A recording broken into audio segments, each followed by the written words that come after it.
हाय hello everyone. इस video के अंदर हम देखेंगे regulation 17 of SEBI LODR, a very important regulation practical purpose से भी and from exam perspective as well. तो देखते हैं रेगुलेशन 17 के अंदर हमें क्या दे रखा है। इसके अंदर हमें बता रखा है कि किस तरीके से हमारे बोर्ड ऑफ डायरेक्टर्स की कॉम्पोजिशन होनी चाहिए। और जैसा कि हमें पता है सेबी एलओडीआर से जब लिस्टेड एंटिटीज पे अप्लाई होता है तो ये बोर्ड ऑफ डायरेक्टर्स किसके हैं, लिस्टेड एंटिटीज के हैं। तो किस तरीके से बोर्ड ऑफ डायरेक्टर्स होने चाहिए, कितने बोर्ड ऑफ डायरेक्टर्स एटलीस्ट होने चाहिए, उनके अंदर कौन कौन होना चाहिए, तो वो सारी बातें हमें रेगुलेशन 17 के अंदर बताई गई है सेबी एलओडीआर के। तो सबसे पहले इसने बोला कि जो आपके बोर्ड ऑफ डायरेक्टर्स हैं उनके अंदर क्या होना चाहिए, ऑप्टिमम कॉम्बिनेशन होना चाहिए, यानी कि एक बेस्ट कॉम्बिनेशन होना चाहिए एग्जीक्यूटिव और नॉन एग्जीक्यूटिव डायरेक्टर के बीच में। यानी कि adequate number of executive directors भी प्रेजेंट होने चाहिए and adequate number of non executive directors भी प्रेजेंट होने चाहिए with at least one women director. और कम से कम एक वुमेन डायरेक्टर जरूर होनी चाहिए and not less than 50% of the board of director shell comprise of non executive directors. यानी कि एटलीस्ट 50% जो है नॉन एग्जीक्यूटिव डायरेक्टर तो होने ही चाहिए। तो यहाँ पे हमें ये समझ आया इस एक लाइन के अंदर कि इन which companies in listed entities as per regulation 17 of SEBI LODR there should be a optimum combination of executive and non-executive director in board of directors in which at least one director should be a woman directors and out of all directors 50% should be non-executive directors। so इतनी बात हमें यहाँ पे समझ आई। Then आगे अभी जो 500 और 1000 वाली बात है ये आगे हम पढ़ लेंगे, अभी सिर्फ नॉर्मल पे रहते हैं, फिर वो जो टेबल दे रखा है उसके हिसाब से हम पढ़ लेंगे। अब जैसे यहाँ पे इलस्ट्रेशन दे रहा है, ये वाली भी वो फिर 1000 वाले पे अप्लाई होगा, आगे देखते हैं। अब आगे क्या बोलता है चेयरमैन और कॉम्पोजिशन के regarding.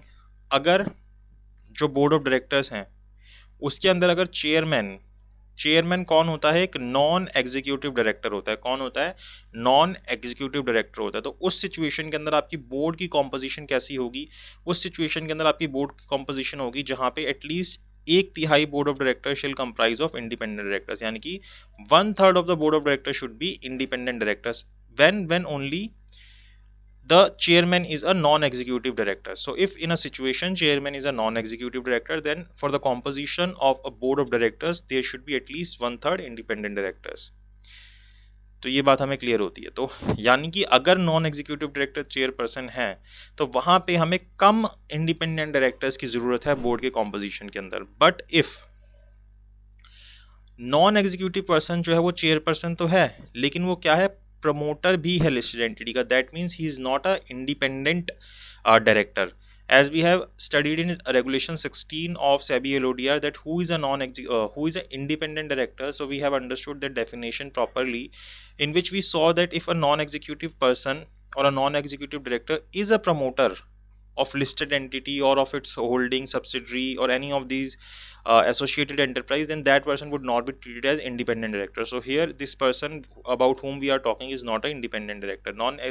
Is talking about non-executive chairperson but who is a promoter of the listed entity. Then in that situation, for the composition of your board of director there should be at least half of the board comprising of independent directors। सो ये हमारे लिए यहाँ पे important होता है कि अगर आपका नॉन एग्जीक्यूटिव चेयरपर्सन तो है, आप नॉन एग्जीक्यूटिव तो ले आए, लेकिन वो व्यक्ति प्रमोटर था, दैट मीन्स उसका इंटरेस्ट इन्वॉल्व है, तो उस सिचुएशन के अंदर आपकी कॉम्पोजिशन के अंदर बोर्ड ऑफ डायरेक्टर की एटलीस्ट आधे लोग जो है वो इंडिपेंडेंट डायरेक्टर होने चाहिए। इसी तरीके से अगर जो चेयरपर्सन है वो रिलेटेड है किसी प्रमोटर से या पर्सन ऑक्यूपाइंग मैनेजमेंट पोजीशन, किसी मैनेजमेंट पोजीशन के व्यक्ति से जो कि मतलब कोई जॉब कर रहा है कि एमपी के तौर पर, उससे रिलेटेड है वो व्यक्ति जिसको आप चेयरमैन बना रहे हो, तो फिर उस सिचुएशन के अंदर भी आधे डायरेक्टर्स जो हैं आपके बोर्ड ऑफ डायरेक्टर के अंदर इंडिपेंडेंट ही होने चाहिए।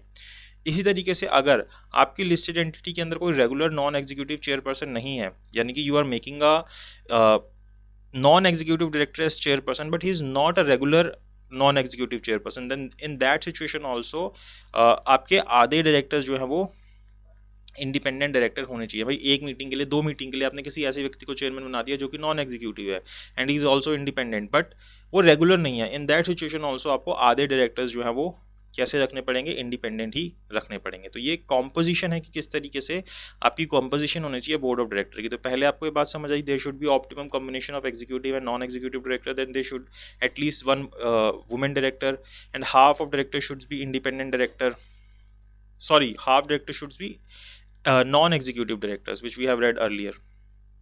Then we saw the composition of board of directors when in different situations, like कि जब chairman ये होगा ये होगा ये होगा तो उस situation में क्या होगा. Then what it is saying that where the listed company has outstanding SR equity shares, अगर outstanding SR equity shares हैं तो at least half of the board of directors shall comprise of independent directors. तो उस situation के अंदर भी आपके आधे director जो है वो independent होना चाहिए. That means even if you are having a non-executive director but you are having outstanding SR equity shares, then in that situation also आपके पास क्या होने चाहिए, आधे डायरेक्टर जो है वो इंडिपेंडेंट डायरेक्टर होने चाहिए अपनी बोर्ड के अंदर. क्वेश्चन से देखते हैं. मिस्टर ए जो है नॉन एग्जीक्यूटिव डायरेक्टर हैं एबीसी लिमिटेड के, ठीक है. एक्स वाई जेड जो हैं वो प्रमोटर्स हैं एबीसी लिमिटेड के. अब क्या होता है, mister A is a chairperson of the company. Mister A जो है वो चेयरपर्सन होते हैं कंपनी के और वो रिलेटेड भी हैं साथ में एक्स के, जो कि क्या है अपने आप में एक प्रमोटर है. Suggest the requirement of independent director for the ABC limited. तो कितने इंडिपेंडेंट डायरेक्टर होंगे, तो हमें सीधे से समझ आ रहा है कि ये नॉन एग्जीक्यूटिव डायरेक्टर क्या है, अपने आप में रिलेटेड है किससे, किसी भी व्यक्ति से जो कि उसके अंदर एम्प्लॉई है, एक तरीके से प्रमोटर से ही रिलेटेड हो गया. तो यहाँ पे एटलीस्ट हमारे आधे डायरेक्टर जो है वो इंडिपेंडेंट होने चाहिए. अभी ये 500 वाली बात आगे पढ़ते हैं. फिर maximum age of non executive director कितनी होनी चाहिए, 75 ईयर्स होनी चाहिए. और अगर उस ज़्यादा आपको चाहिए तो then in that situation you need to pass as SR, आपको स्पेशल रेजोल्यूशन पास करना पड़ेगा और एक्सप्लेनेटरी स्टेटमेंट में बताना पड़ेगा that why you are making such person as non executive director who has cross the age of 75 years. Then minimum director requirement कितनी है ये भी अभी हम आगे देखते हैं. मीटिंग ऑफ द बोर्ड्स कितनी होंगी, तो वो जो नॉर्मल कंपनीज के अंदर दे रखा है, the board shall meet at least 4 times a year, की 4 बार ही तो साल में मिलेगा ही मिलेगा. और मैक्सिमम गैप जो है 120 डेज का होगा 2 मीटिंग्स के बीच में. उसके बाद कॉरम ऑफ बोर्ड मीटिंग, ये भी हम आगे देखते हैं. अब ये देखते हैं जो चीज़ें हमने 500, 1000 और 2000 लिस्टेड एंट्रीज की देखनी थी, मतलब जो टॉप 500 है, टॉप 1000 है, टॉप 2000 लिस्टेड एंट्रीज है, उसके रिगार्डिंग क्या बोला गया यहाँ पे रेगुलेशंस के अंदर, and how we see that this particular entity would come to top 500 और top 1000 on the basis of market capitalization. की मार्केट कैपिटलाइजेशन कितना है उस बेसिस पे हम डिटरमाइन करते हैं कि yes this entity is into the top 500 listed entities और top 1000 listed entities, top 2000 listed entities, it depends upon that. So अगर आप टॉप 500 लिस्टेड एंटिटीज हो तो from April 1 onwards, April 1 of 2022, the chairperson of the board of such listed entity shall, तो वहाँ पे जो chairperson है उस बोर्ड ऑफ डायरेक्टर्स का वो एक नॉन एग्जीक्यूटिव डायरेक्टर होना चाहिए और साथ ही साथ रिलेटेड नहीं होना चाहिए किसी भी मैनेजिंग डायरेक्टर या चीफ एग्जीक्यूटिव ऑफिसर से. ठीक है, तो यानी कि उसको इंडिपेंडेंट करने की कोशिश कर रहे हैं. So they are trying to have only 1/3 of directors as independent director in board composition. And now you know how this will be possible by fulfilling this condition as we have seen earlier. Then for top 1000 listed entity, board of directors shall have at least one independent woman director by April 1 2020. की जो top 1000 listed entities है उसके अंदर एक हमने ऊपर पढ़ा कि वुमेन डायरेक्टर होनी चाहिए. अब वो वुमेन डायरेक्टर भी क्या होनी चाहिए, इंडिपेंडेंट होनी चाहिए. ये किसके लिए, टॉप 1000 लिस्टेड एंटिटीज के लिए. फिर टॉप 2000 लिस्टेड एंटिटीज के लिए आ जाता है कि जो बोर्ड ऑफ डायरेक्टर्स हैं 1 अप्रैल 2020 से कम कितने होंगे, at least not less than 6 directors, की कम से कम 6 डायरेक्टर तो होंगे ही होंगे, इससे कम नहीं होंगे. वैसे 2 और 3 का कॉम्पोजिशन होता है, यहाँ पे क्या है 6 डायरेक्टर्स का है कि at least 6 directors should be there in the board of directors. Then for top 1000 listed entity, ये जो कंप्लाइंस ये रखी है, now this is applicable on next 500 entities also. That means for top 1000 entities this regulation is also applicable. From October 1 2018, entity shall undertake directors and officers insurance. Now it is compulsory that you need to take what insurance that is called D&O insurance, for whom you need to take for all their independent directors of such quantum for such risk as may be determined by the boards of directors. So board of director will determine that for how much amount we need to take this insurance, and we need to take this insurance for our independent directors. So now it is compulsory for top 1000 listed entity that they have to take D&O insurance, that is called directors and officers insurance, for their independent directors.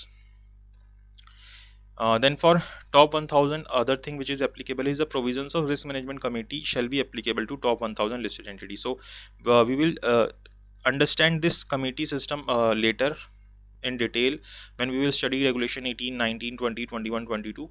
वहाँ पे हमें काफ़ी detail में मिलेगा, then we will see. So here it is saying that for top 1000 listed entities it compulsory to comprise a risk management committee. Then for top 1000 listed entities shall formulate a dividend distribution policy. So this is also compulsory for top 1000 listed entities, that they need to form a, what they need to form a, they need to form a dividend distribution policy. जो कि उनको disclose भी करनी होगी website के ऊपर, उसका link भी शेयर करना होगा एनुअल रिपोर्ट्स के अंदर. Whenever they will give their annual report, they need to give a link of that particular place on the website where they have posted their dividend distribution policy. And for top 2000 listed entities, the quorum of every meeting of the board, so here it is talking about the number of directors which will be present at each and every meeting of the board of directors. So from April 1 2020 onwards, one third of the of its total strength of 3 directors, so it is saying that either one third या फिर 3 directors, whichever is higher including at least one independent director. तो या तो 1/3 या फिर 3 director, whichever is more, should be present at board of meeting, and out of these director, one at least should be a independent director. So this is for top 2000 listed entity. That means even these entity need to follow these regulations, which is obvious thing. And the top 5000, 1000, 2000 entities shall be determined on the basis of market capitalization. So I have told you this earlier, that how we will determine that this particular entity will come into the top 5000 entities or top 1000 entities. So that will depend upon the market capitalization of that particular entity, basing on the end of the immediate previous financial year. So here we have understood regulation 17 of SEBI LODR, and in next video we will see the regulation 17A of SEBI LODR. I hope आपको video अच्छी लगी हो, तो please like कीजिएगा, share कीजिएगा and channel को subscribe जरूर कीजिएगा. Thank you so much for watching this video.